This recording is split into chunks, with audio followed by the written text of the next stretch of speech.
Goeiedag meneer Kutsie, time to talk.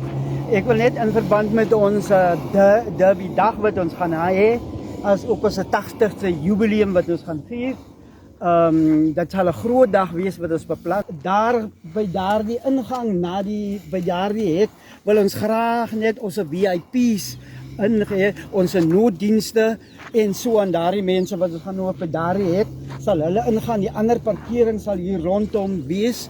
Ons munisipale amptenare, die persone wat hier werk, is al reeds besig om alles in plek te kry, genoeg parkeerareas af te merk en so aan. Dan die uitgang sal aan daardie kant wees en ons verwag dan ook, die uitgang sal ons goed reguleer na afloop van die wedstryde en so. Okay. Ons het dan hierdie ingang sal vir die mense wees wat dan nou meestal die voetgangers, die mense wat nie in hulle karre gaan sit of wat onder die bome gaan sit nie. So hulle gaan hierso ingaan om hulle sitplekke by die paviljoen in te neem.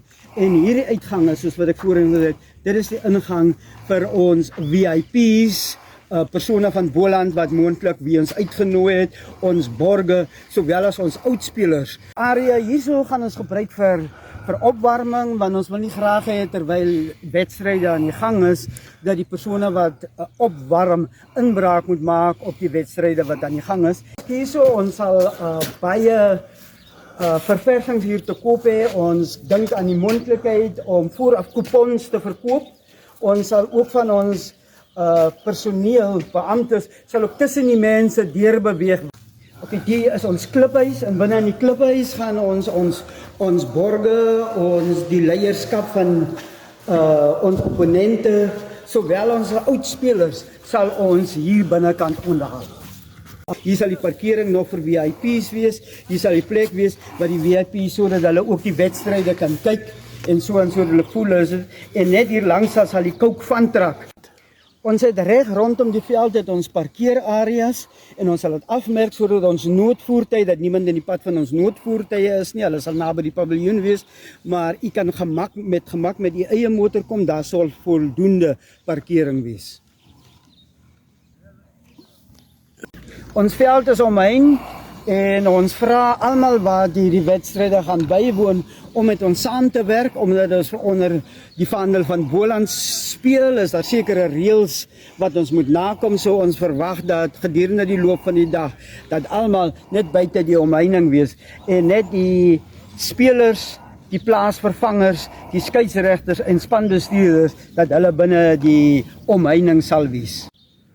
Aan my agterkant het ons die paviljoen, en ons vra asseblief almal wat kom en deel is van die dag, of jy nou 'n deelnemer is en of jy 'n toeskouer is. Ons vra, ons gaan wedstryde het hier, skole, so ons vra almal. Dat is nie okkapyp hier gaan rook nie, hier op die paviljoen, dat is nie vuil taal sal gebruik nie, maar dat is ordelik gaan wees en dat ons as volwassenes mentors vir die kinders gaan wees. Okay, wat ons toilets en ablusieaktiwiteite betref, hierso ons is nou agter die paviljoen. In die linkerkant het ons die toilets vir dames sowel as gestremdes. Aan ons regterkant het ons toilets vir die mans sowel as gestremdes. Soos wat jy sien, daarso is ons ingang, dis die hoofingang vir voertuie sowel as ons passasier, die persone, ons voetgangers. Ons verwag dan ook dat almal vooraf hulle kaartjies gaan koop. Ons wil daardie dag so vinnig as moontlik mense laat inkom.